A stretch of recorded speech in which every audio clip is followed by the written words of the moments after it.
Hello students, my name is Pankaj Pathania और आपका स्वागत है इंजीनियरिंग फिजिक्स के लेक्चर सीरीज में। और आज हम जो टॉपिक डिस्कस करेंगे वो बेसिकली क्या है, कॉम्पटन इफेक्ट है। और ये बेसिकली जो कॉम्पटन इफेक्ट है वो बेसिकली जो हमारा प्लैंक्स जो हाइपोथेसिस हमने पढ़ा था बच्चों, उसका एक वैलिडेशन भी है।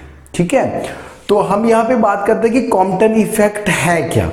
ये बेसिकली क्या है बच्चों कि जैसे हमारे पास कोई भी मैटर है, यदि हमारे पास कोई मैटर में यदि फोटोन इंसिडेंट होता है तो कॉम्पटन इफेक्ट बोलता है कि यदि फोटोन किसी पर्टिकुलर फ्रिक्वेंसी से यदि किसी टारगेट मटेरियल पे मींस कि इंसिडेंट करता है तो वो एक मतलब जो अपनी जो एनर्जी है वो इलेक्ट्रॉन को ट्रांसफर करता है और जो रिमेनिंग एनर्जी है वो एक scattered photon of lower frequency will be emitted. इसका मतलब ये है कि जो 1921 में H Compton discover that when a monochromatic beam of high frequency X-ray, gamma ray you can say, is scattered by a substance, basically carbon उसने लिया था बच्चों।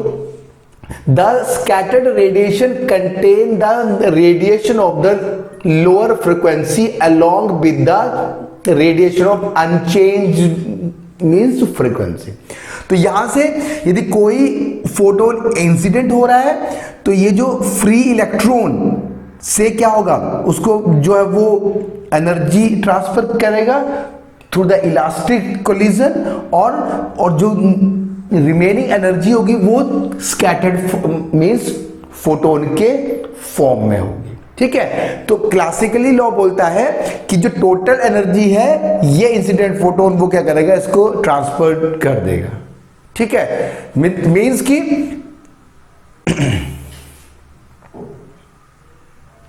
हाँ, सो अकॉर्डिंग टू क्लासिकली क्या है कि ये जो इंसिडेंट फोटोन है, जब इस इलेक्ट्रॉन जो टारगेट में जो इलेक्ट्रॉन है उसके साथ इंसिडेंट करेगा तो सेम फ्रीक्वेंसी का फोटोन जो वो एमिट होगा।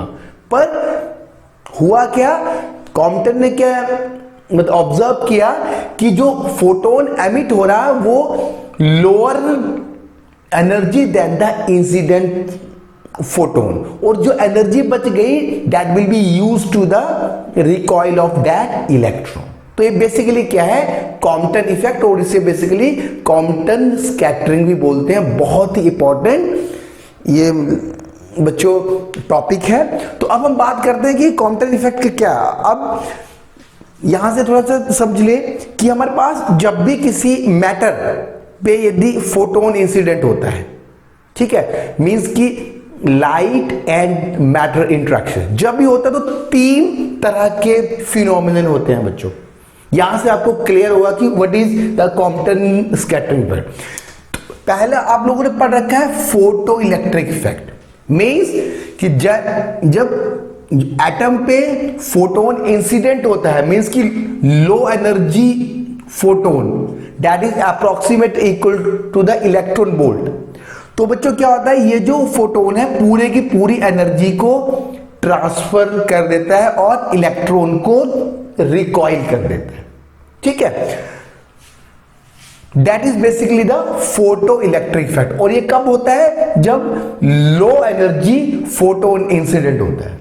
और जब एनर्जी किलो इलेक्ट्रॉन वोल्ट में पहुंच जाए until the mega electron volt, ठीक है, तो क्या होगा, तो ये इंसिडेंट फोटोन जो है वो इलेक्ट्रॉन को तो रिकॉइल करेगा, साथ साथ एक स्कैटर्ड फोटोन भी देगा जिसकी की फ्रीक्वेंसी जो है मतलब कि energy is lower than the frequency of incident photon. तो यहां पे कॉम्पटन स्कैटरिंग जो है वो डिपेंड मतलब कि डोमिनेट करेगा, और ये बेसिकली एटॉमिक नंबर पे भी डिपेंड करता है। ठीक है, तो किसका, टारगेट के एटॉमिक नंबर पे। ठीक है बच्चों, और जब इस फोटोन की एनर्जी मेगा इलेक्ट्रॉन वोल्ट तक है तब तो it's Compton scattering will be dominate, but जैसे ये मेगा इलेक्ट्रॉन वोल्ट तक पहुंचेगी, मतलब कि that is more then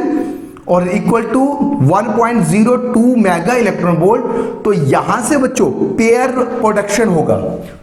pair production का मतलब है कि सारे के सारे जो फोटोन की एनर्जी है वो इलेक्ट्रॉन और पॉजिट्रॉन के फॉर्म में क्या होगी, कन्वर्ट हो जाएगी। ठीक है, तो ये कब डोमिनेट, क्योंकि ये क्यों ये है, क्योंकि rest mass of the electron is 51 mega electron volt, तो पॉजिट्रॉन प्लस इलेक्ट्रॉन तो total is 1.02 mega electron volt. यदि फोटोन की energy more than 1.02 mega electron volt है तो पेयर प्रोडक्शन होगा। तो एक थ्री मेन जो रीजन है मैटर फोटोन इंटरेक्शन में लॉसेस के।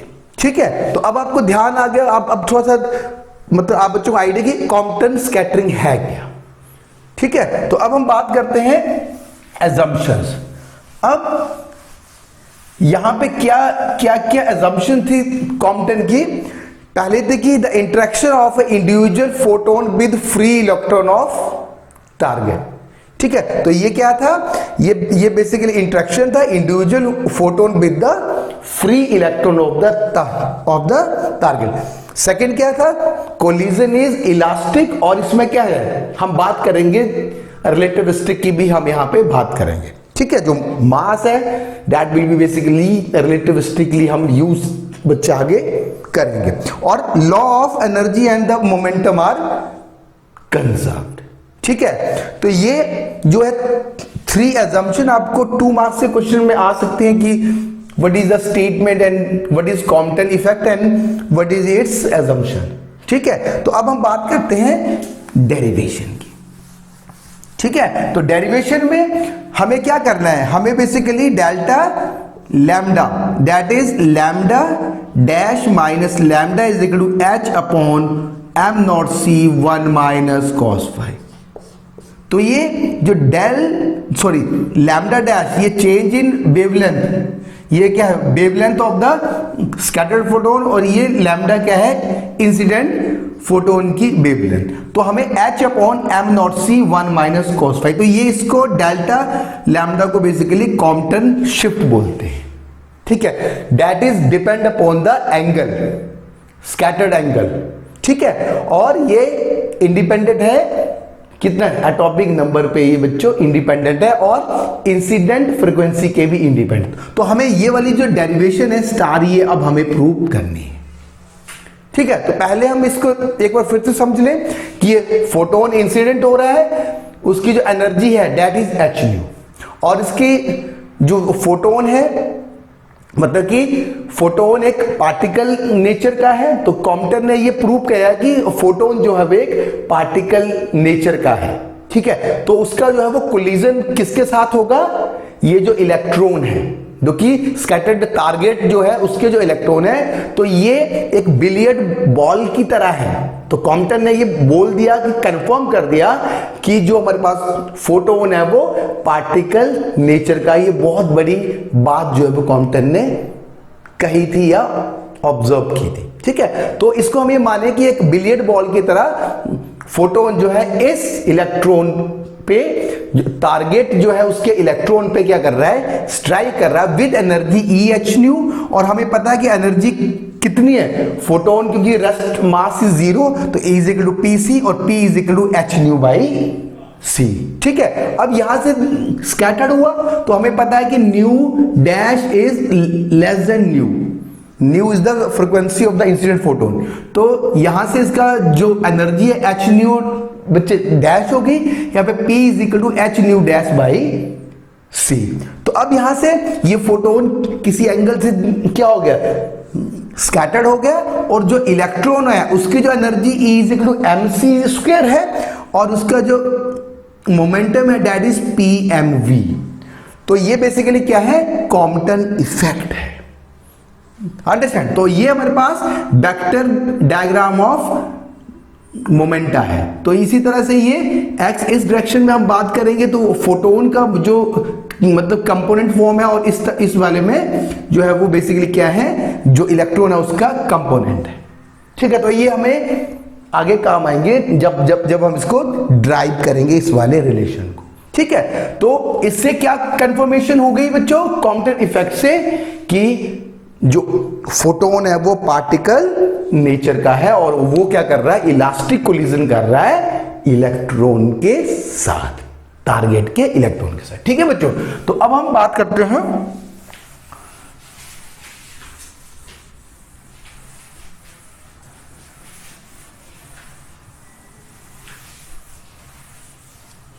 तो हम क्या करेंगे नाउ, अब हम क्या करेंगे, law of conservation of momentum and law of conservation of energy की हेल्प से हम ये इक्वेशन स्टार तक पहुंचेंगे। ठीक है, तो अब हम बात करते हैं according to law of conservation of energy.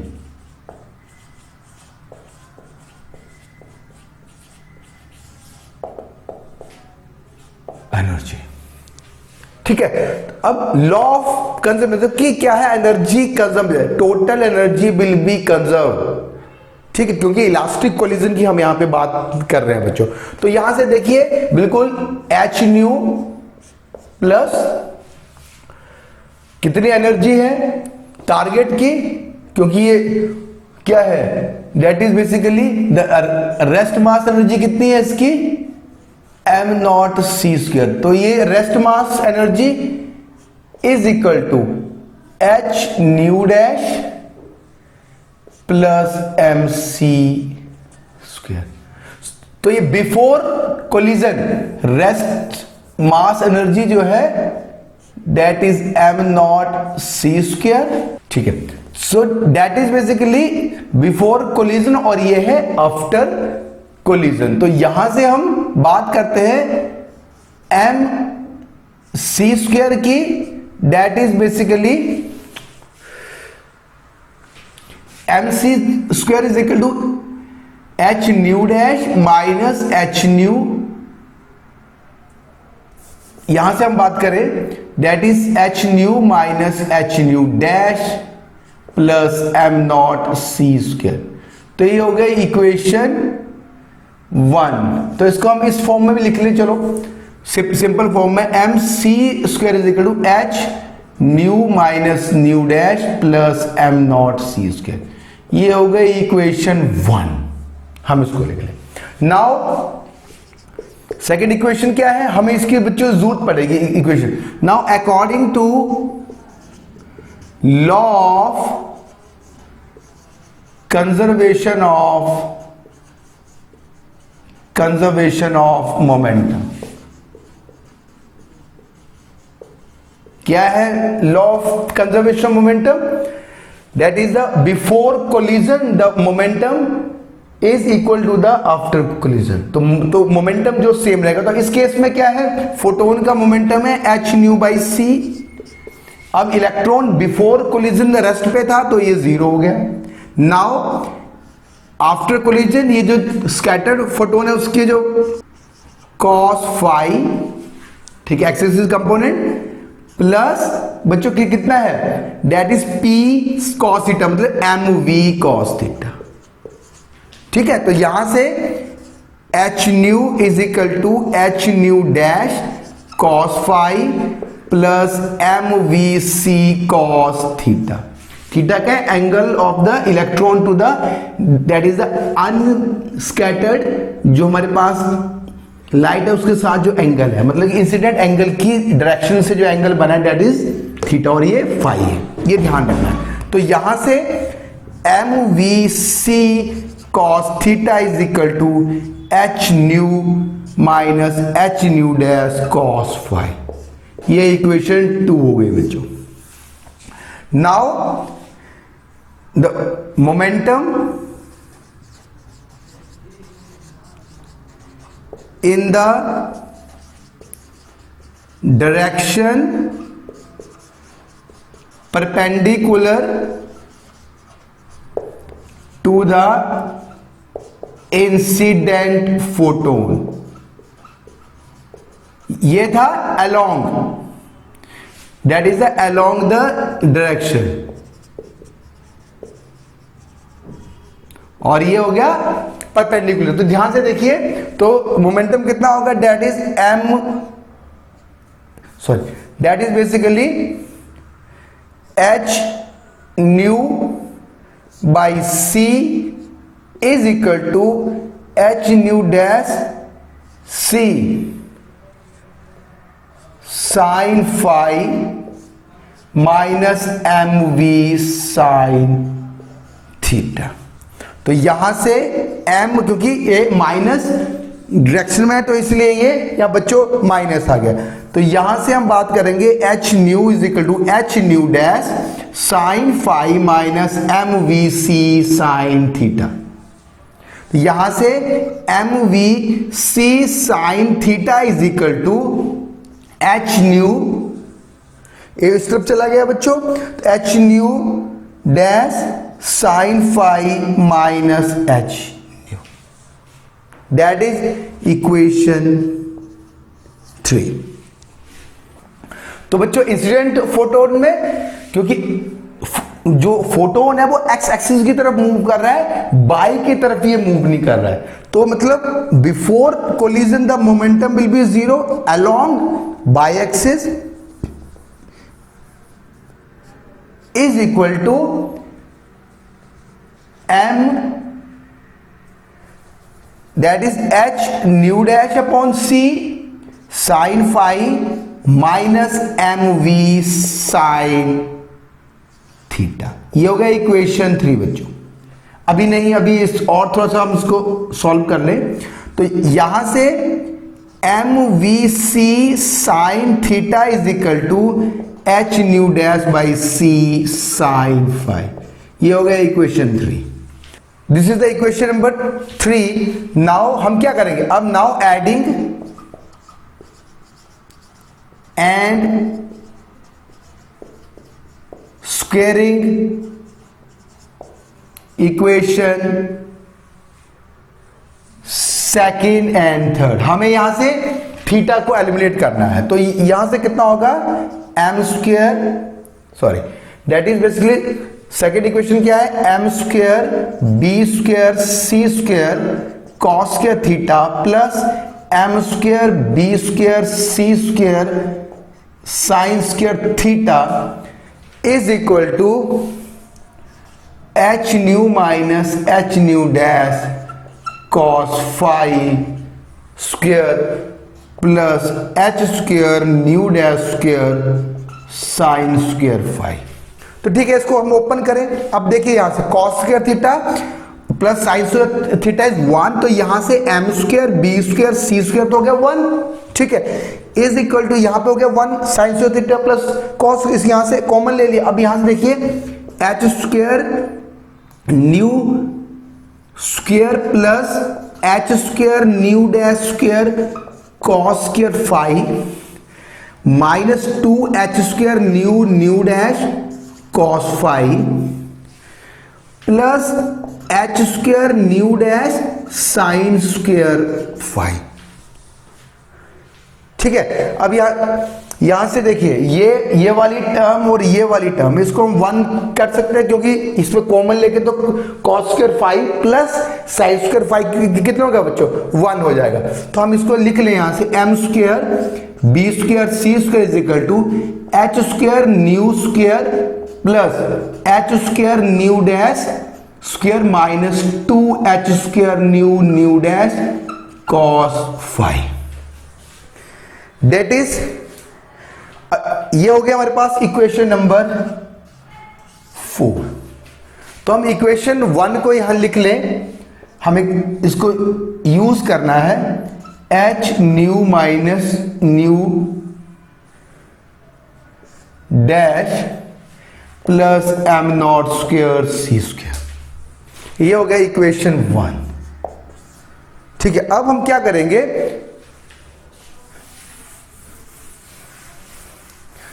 Squaring the equation 1, हम क्या करेंगे नाउ स्क्वेयरिंग द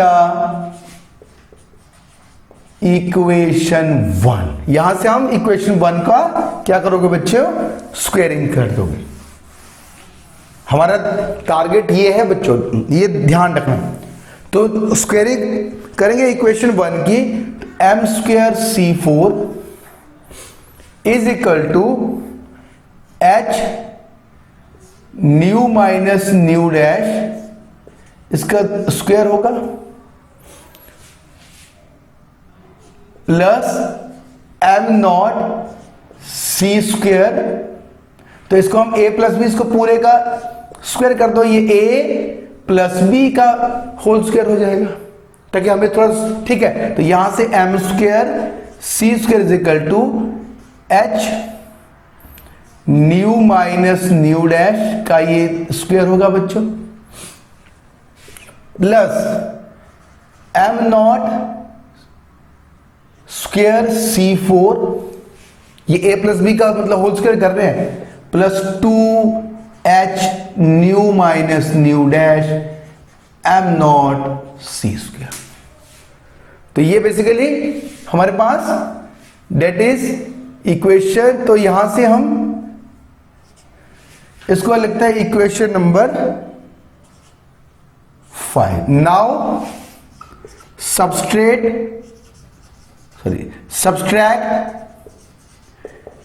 इक्वेशन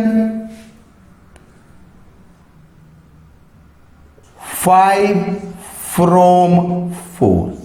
तो यहां से हमारे पास है m square b square c square minus m square c4, और यहां से h square new minus nu dash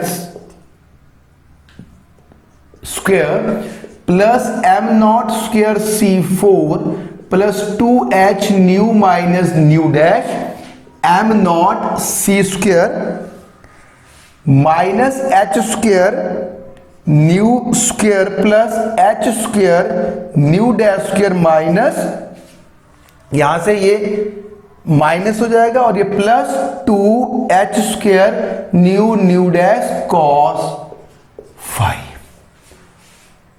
ठीक, अब यहां से देखिए m square b square c square minus m square c4 is equal to, यहां से देखिए ये h स्क्वायर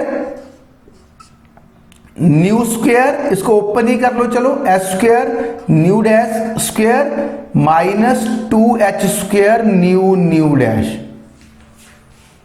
ठीक है, तो इसके जगह plus m naught square c4 plus 2h nu minus nu dash m naught c square minus h square nu square minus h square nu dash square plus 2h square nu nu dash cos 5। अब यहां से ये cancel out हो जाएंगे। अब हमारे पास बचा क्या, ध्यान से देखिए, m square b square c square is equal to m square c4 is equal to, यहां से देखिए, यहां से जो है वो कॉमन क्या आएगा, that is 2h square nu nu dash cos 5 minus 1, इस वाली टर्म से और इस वाली टर्म से, प्लस 2h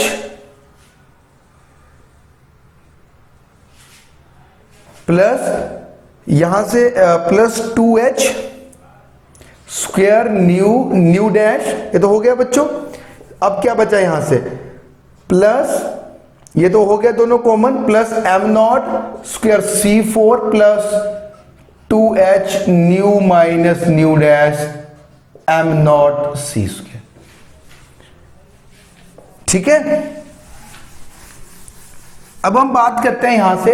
अब यहां से ध्यान से देखिए इस वाली इक्वेशन को, इस वाली इक्वेशन में इस तरफ m है और इस तरफ m नॉट है, और m नॉट क्या है, मतलब रेस्ट मास है, और m क्या है, रिलेटिविस्टिक मास है। तो हम इस टर्म को, जो ये m naught square upon c4 है, इसको हम यहाँ पे इसके साथ कैंसिल करने की मतलब कोशिश करते हैं, मतलब इस वाली टर्म को हटाने की कोशिश करते हैं। ठीक है, तो हमें तो इससे ही हटेगा बच्चों। तो ये जो हम करेंगे जब इस पे, तो m कितना हमारे पास, m naught 1 minus b square upon c square. ये क्या है, रिलेटिविस्टिक मास है और ये क्या है, रेस्ट मास है। ये हमने जो हमारा स्पेशल थ्योरी ऑफ रिलेटिविटी में हमने टॉपिक में ये डिस्कस किया था, आप पुराने वीडियो में जाके इसको देख सकते हैं बच्चों, ठीक है। तो अब यहां पे पुट करिए इसको m वाले। अब हम इस वाली टर्म की बात करते हैं, वो कितना आता है लेफ्ट हैंड साइड वाले का, that is equal to m square कितना हो गया, m नॉट स्क्वायर प्लस ये b स्क्वायर हो गया, c स्क्वायर हो गया, 1 minus b square upon c square बच्चों, ठीक है, माइनस m स्क्वायर मतलब m naught square C4 upon 1 minus b square upon c square. तो इसमें कॉमन क्या है बच्चों, इसमें हमारे पास कॉमन है m नॉट स्क्वायर C4 और ये हमारे पास 1 minus b square upon c square है और यहां 1 minus b square upon c square है, ठीक है। तो हमने यहां से m स्क्वायर C4 को हमने ले लिया तो C स्क्वायर फिर से मतलब क्या हो जाएगा, डिवाइड हो जाएगा। तो ये टोटल हमारे पास आ गया, तो ये आ गया बच्चों, ये बेसिकली कितना है, that is b square upon c square, मतलब यहां से हम बात करें this is minus 1 minus b square upon c square. तो बी स्क्वायर से सी स्क्वायर, तो ये हो गया m नॉट स्क्वायर C4, ठीक है। तो यहां से देखिए अब हम क्या करेंगे, यहां पे minus m naught square C4 और यहां पे हम क्या करेंगे, माइनस से मल्टीप्लाई कर देंगे, that is 2h square nu nu dash, तो 1 माइनस कॉस फाइव, यहां पे minus m naught square C4, ठीक है, और minus 2h nu minus nu dash m naught सी स्क्वायर। अब ये टर्म्स क्या हो गई, कैंसिल हो गए बच्चों। अब हमारे पास क्या आया, 2h square nu nu dash 1 minus cos five is equal to minus 2h, या 2h nu dash minus nu m naught सी स्क्वायर, ठीक है। तो अब यहां से हम क्या करेंगे, दैट इज ये 2h को इस तरफ ले आएंगे, मतलब 2h से h, 2 से h से कैंसिल हो गया। अब हमारे पास जो nu dash minus nu upon nu nu dash is equal to m naught C square. इस देखिए बच्चों ये है, यहां से एक h से एक h कैंसिल होगा तो एक h बचा है बच्चों, तो हम इस तरफ h अपॉन m नॉट सी स्क्वायर 1 माइनस कॉस फाइव, ठीक है। तो हम ऑलमोस्ट हमने ये सॉल्व कर लिया है इसको। तो अब यहां से देखिए 1 upon nu dash minus 1 upon nu is equal to h upon m naught C square 1 minus cos five, ठीक है। तो अब हम यहां से देखिए ये है डबल स्टार इक्वेशन, इससे हम बोलते हैं ये कॉम्पटन इफेक्ट जो है in term of the frequency. अब इसको हम वेवलेंथ के टर्म में, तो वेवलेंथ कितना है, nu is equal to c by lambda, तो 1 upon c lambda dash minus lambda upon c is equal to h upon m naught C 1 upon cos five. तो यहां से c से c कैंसिल होगा बच्चों, क्योंकि c है, तो lambda is equal to lambda is equal to h upon m naught c 1 minus cos five, ठीक है। तो अब यहां से देखिए बच्चों ये क्या है, कॉम्पटन शिफ्ट। लैम्डा डैश क्या है बच्चों, स्कैटर्ड फोटोन की वेवलेंथ, और लैम्डा क्या है, that is the wavelength of the this incident photon. तो अब हम यहां पे बात करते हैं केसेस की। फर्स्ट केस हम यदि फाई 0 है, if phi is equal to 0। तो आप यहां से एक और रिप्रेजेंट, यहां से देखिए बच्चों, जो कॉम्पटन शिफ्ट है दैट इज डेल्टा लैम्डा, जो कि स्टार इक्वेशन हमने कैलकुलेट कर, वो independent of the frequency of incident photon और किस पे इंडिपेंडेंट है, ये एटॉमिक नंबर पे भी, इस टारगेट के एटॉमिक नंबर पे भी से भी इंडिपेंडेंट है। ठीक है, तो यहां पे यदि if phi is equal to 0 then this delta lambda कितना होगा, phi 0 is 1, that is 1 minus 1 0। तो टोटल शिफ्ट यदि phi 0 है तो कोई भी शिफ्ट नहीं होगा along the direction of the incident, मतलब कि along the direction of the incident photon। और सेकंड केस में क्या है, if phi is equal to 90 degree तो cos phi कितना है, 0 है, तो delta lambda is equal to H upon M naught c. तो ये कॉम्पटन शिफ्ट जो है दैट इज बेसिकली 0.2426 एंगस्ट्रॉम। तो ये मेजरेबल क्वांटिटी है, ये जो शिफ्ट है वो मेजरेबल है। ठीक है, अब और ये हम बात कर रहे हैं एक्सरे की बच्चों। ठीक है, पर यदि विजिबल होगी तो ये बहुत कम बहुत ही कम शिफ्ट होगी, 0.001%। आइए आपको क्वेश्चन भी आ सकता है कि विजिबल लाइट से क्या कॉम्पटन इफेक्ट जो है वो आएगा कि नहीं आएगा, नहीं आएगा, क्योंकि हम उसकी मतलब क्या होता है उसमें जो शिफ्ट आती है वो मेजरेबल नहीं है, बहुत कम आती है। तो विजिबल लाइट से कॉम्पटन जो है वो इफेक्ट नहीं पॉसिबल है। ठीक है, मतलब कि वो डिटेक्टेबल ही नहीं है। ठीक है, अब थर्ड है मतलब phi is equal to 180 degree, तो delta lambda is equal to 180 है तो ये -1, तो that is 2h m naught by c. That is basically, इसको हम 2 से मल्टीप्लाई कर दें,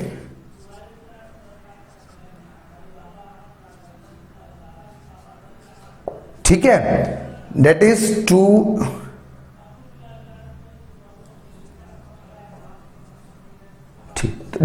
this is the Compton shift in phi is equal to 180 degree. ठीक है, नाउ अब हम क्या करते हैं,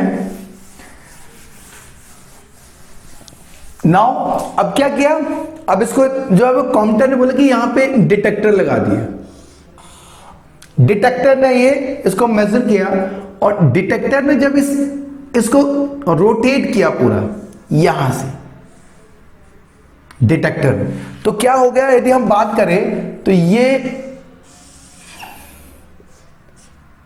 इंटेंसिटी है, तो यदि phi 0 है तो कॉम्पटन शिफ्ट क्या थी, स्कैटर्ड,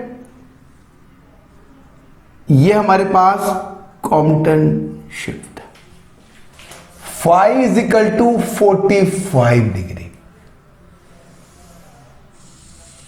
45 डिग्री, क्योंकि ये इंसिडेंट फोटोन के इंसिडेंट डायरेक्शन में तो इंटेंसिटी इज 1, पर जब ये 45 डिग्री होगा तो क्या होगा, that is basically this is delta lambda. ये क्या है, अनमोडिफाइड लाइन, मतलब कि अनस्कैटर्ड फोटोन, और ये क्या है, स्कैटर्ड फोटोन की इंटेंसिटी। इन दोनों के बीच की वेवलेंथ का, यदि हम यहां पे बात करें वेवलेंथ की डायरेक्शन, तो इन दोनों के बीच का जो difference that is basically delta lambda. अब यदि एंगल हम बढ़ा दें, that is basically 90 degree, if phi is equal to 90 degree, और ये lambda and the intensity measure by the this detector, तो क्या होगा बच्चों, delta lambda will be increased. ठीक है, और यदि हम बात करें if phi is equal to 135 degree, that is lambda, that is intensity, तो ये जो लाइट थी इसमें हमारा क्या हो गया, delta lambda will be increased. और ज्यादा इंक्रीज हो गया। तो इस तरह से हमें ये पहले वाली जो लाइन है बच्चों, ये पहले वाला जो इंटेंसिटी है दैट इज अनमोडिफाइड लाइन भी हम बोलते हैं बच्चों, और ये वाला है मॉडिफाइड लाइन, या इसे ऐसा हम बोलते हैं दैट इज अनस्कैटर्ड फोटोन, और इसे हम बोलते हैं स्कैटर्ड फोटोन। तो इस पूरे जो इफेक्ट का, जो कॉम्पटन इफेक्ट का जो कंक्लूजन क्या निकला फाइनली, कि जो फोटोन है वो एक पार्टिकल नेचर का है और वो इलास्टिकली कोलाइड कर रहा है टारगेट के इलेक्ट्रॉन के साथ जो कि फ्री इलेक्ट्रॉन्स है। तो ये जो प्लैंक्स ने जो कॉन्सेप्ट दिया था उसकी ये वैलिडिटी है। ठीक है बच्चों, तो नेक्स्ट लेक्चर में हम न्यूमेरिकल्स डिस्कस करेंगे जो कि कॉम्पटन इफेक्ट बेस्ड होगा बच्चों। ठीक है, तो थैंक यू वेरी मच।